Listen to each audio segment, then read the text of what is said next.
collecting your Social Security benefits. Let's make sure you're able to get everything you need in retirement and not get those nasty letters from Social Security about some type of overpayment.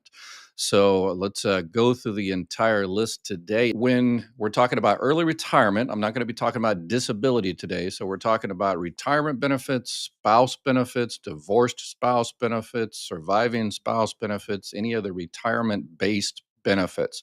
That's what we're going to talk about today.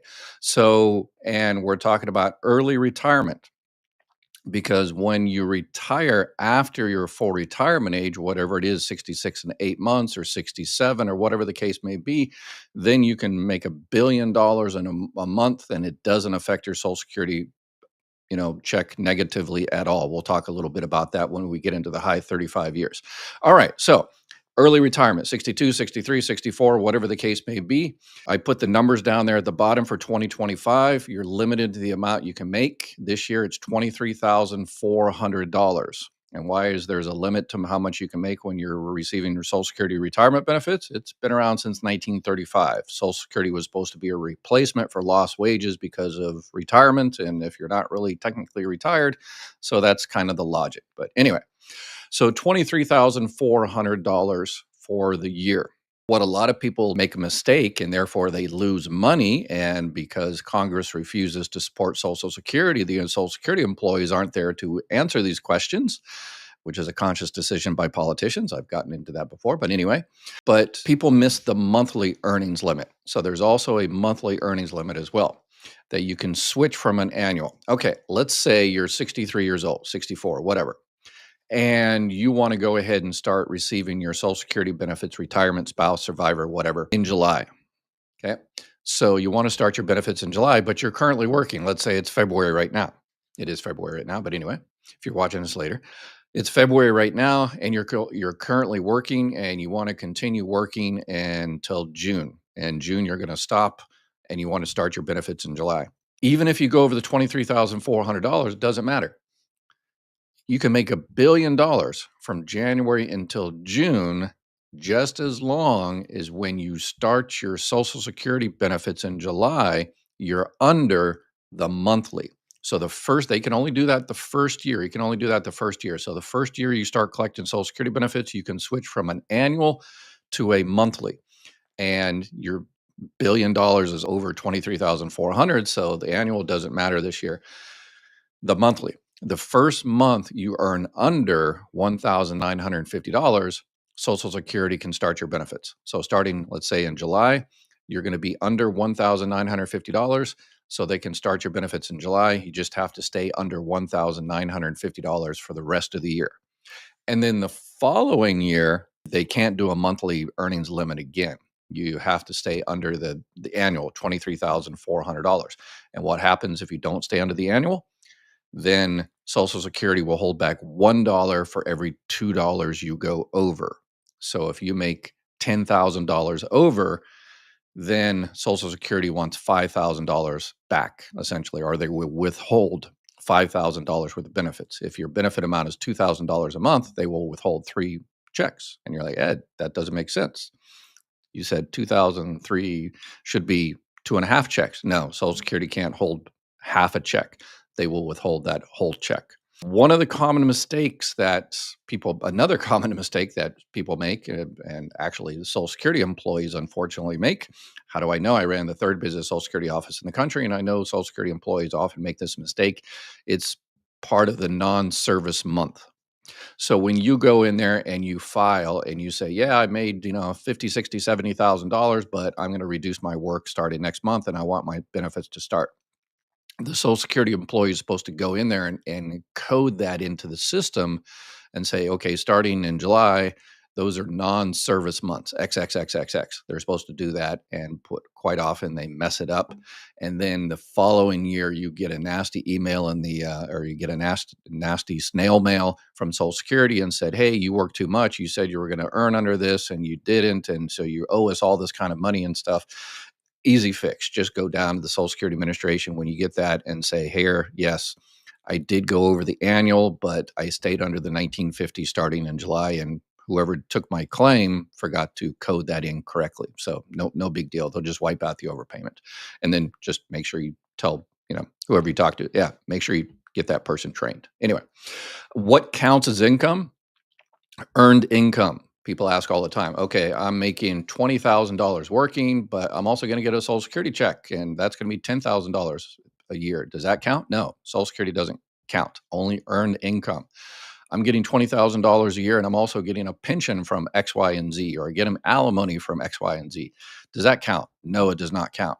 I'm making $20,000 a year working, and I also, play poker or gamble or have a inheritance or money or something I get. Does that count? No, that does not count unless you're a professional gambler and your job is to gamble. That is your business to gamble, because not only wages but net income from business. So people that have a business that they're running and that's their income, the net income from business from your business is considered is part of that annual earnings limit. And for self-employment, there's a little bit different on that as well.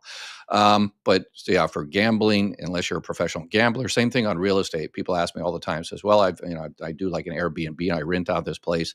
That doesn't count. That's kind of like your investment, retirement investment. So it's not really counted as earned income. So that's not part of the 23,400 exception, unless you're a professional, unless you're a realtor and that's your job, that's your business is to, you've got a bunch of properties that you rent out, then obviously that counts.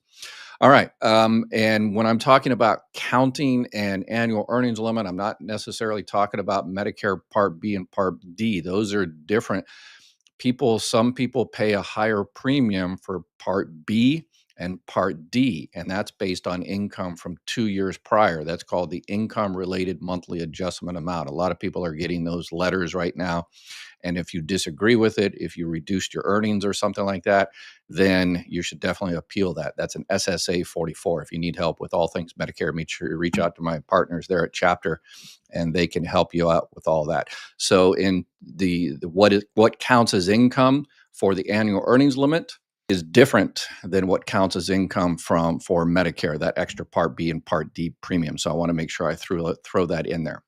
So what if you go ahead and file for early retirement benefits, and then you decide, like me, after a week of retiring, says, yeah, that's not for me, and you decide to go back to work? No problem, no problem whatsoever. There's a couple ways to do it. If you do it within the first 12 months that you receive benefits, what you can do is you can call Social Security and withdraw your application. And it never happened. Because it never happened, you also have to pay all that money back. You can only do that within 12 months. But another way, if you are receiving benefits for a while and you get a job that you're going to earn way over, then you can call Social Security and do a work report and tell Social Security that, yeah, I'm going to make, 50, 60, $70,000 this year, and pretty much, withhold most or all of my benefit amount. And they will withhold those checks. So you don't get overpaid. So that's basically suspending benefits. And then once you hit your full retirement age, then you can restart those benefits. And what happens to those benefits you don't get? This is called the ARF, the adjusted reduction factor. So when you collect your benefits early, they're reduced. Hey, if you need help with Medicare, Medicare Advantage, Medicare supplements, Part D plans, make sure you reach out to my partners at Chapter Medicare. I looked for a place that would help y'all out, and Chapter Medicare knocked it out of the park. They've got excellent customer service. They look at every single plan in your area, and their help is always 100% free. Give them a call and they'll see if they can help you out, and tell them Dr. Ed said hi. So let's say you collect your benefits 30 months early. So your benefit amount is reduced by 30 months. But then after 10 months, you get bored and you decide to go back to work, and you don't get those 20 checks. Once you hit your full retirement age, the Social Security computer system goes in there automatically and recalculates your benefits. So they say, hey, Susan, your current benefit amount is reduced by 30 months, but you only got 10 checks. So we're going to recalculate. We're just going to reduce your check going forward for 10 months. We're going to put those 20 months, extra reduction.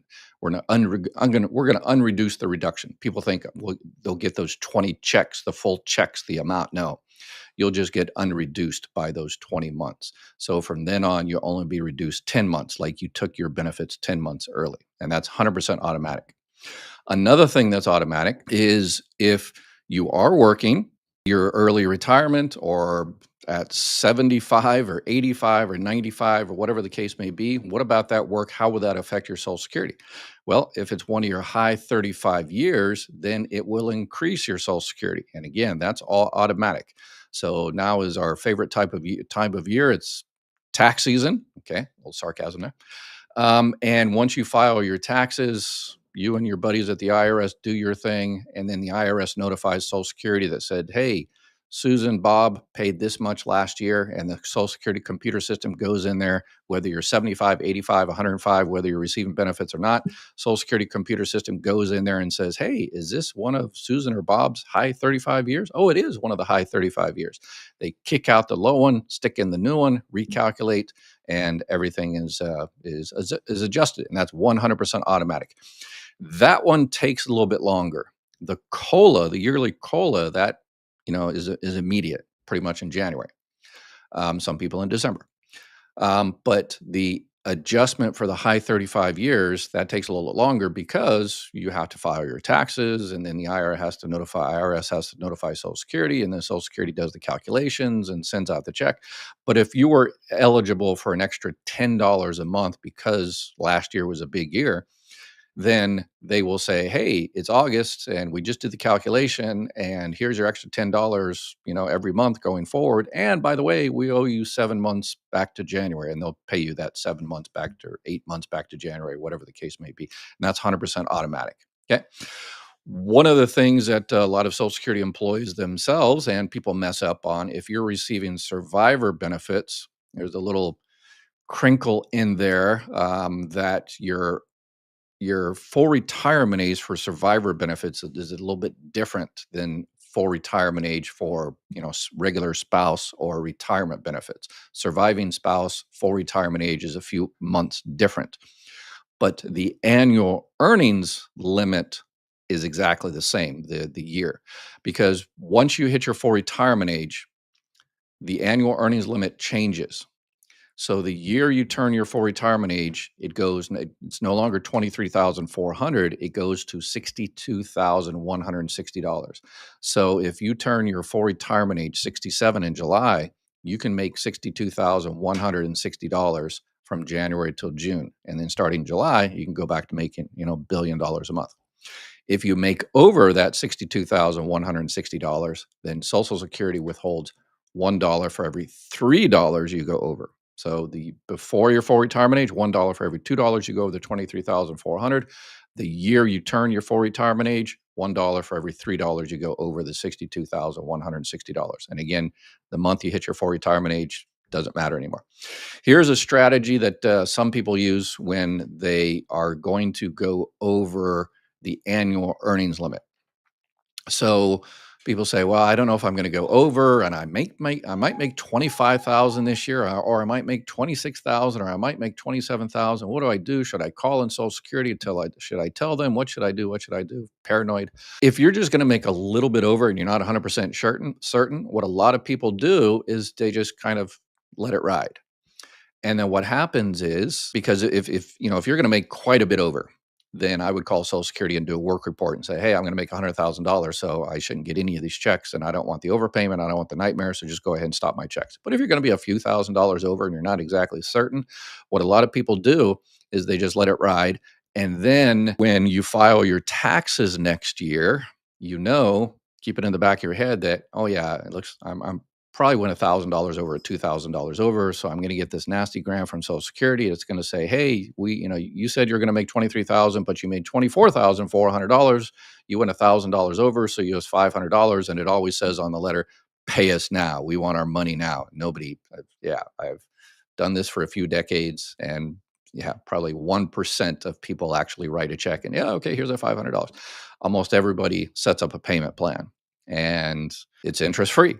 So, if you're just going to be a little bit over, a few $1,000s over, you can just consider letting it ride, because if you call up Social Security, number one, If you call up Social Security and want to stop those benefits, if you haven't called Social Security recently, you'll know what I'm going or know where I'm going with this. It's going to take you hours and hours and hours to get in there because Social Security is at the lowest staffing in 35 and 50 years because politicians are trying to break it and make sure you're not able to get your benefits, and they're doing a phenomenal job. So please don't take it out on Social Security employees. They're more and more jumping ship right now as we speak, and customer service is going to get a lot worse. And that's the whole plan of politicians to make it so they can come in with their plan to give your trust fund money over to the billionaires on Wall Street. So that's been the plan for a few decades. And if you disagree with that, look in my YouTube description, and you'll see the plan that was written up in the 1980s, laying out that whole procedure. So if you want to stop those benefits, call Social Security, sit on the phone for hours and hours and hours. And if you're just going to be a little bit over, you just might again just let it ride. But you'll have to be on the phone for a while. And unfortunately, sometimes if they put it in wrong, you might stop the check and then to restart it. Because if you tell Social Security that you're going to make $30,000 this year, next year they're going to assume you're going to make $30,000 next year. So if that is, let's say next year it's 24,000, so that's $6,000 over. So next year in 2026, they will hold back $3,000 because you're going to be $6,000 over. They'll hold back $3,000. If your check is $1,500, they'll hold back the first two checks. So sometimes, again, it's a strategy that you need to consider whether it's best for you. And the last thing, throw this out on disability. If you are on disability, the work requirements and working on Social Security are completely different than regular retirement. There's this substantial gainful activity and trial work period and all that kind of stuff. But I just want you to know that if you're on disability, your disability stops when you hit your full retirement age, 67, whatever. Your check continues. You will continue to get your check. It'll be the same check, the same pay date, direct deposit, all that kind of stuff. But basically, they'll stop taking your money out of the Social Security Trust Fund, the Disability Trust Fund, and start taking it out of the Social Security Retirement Trust Fund.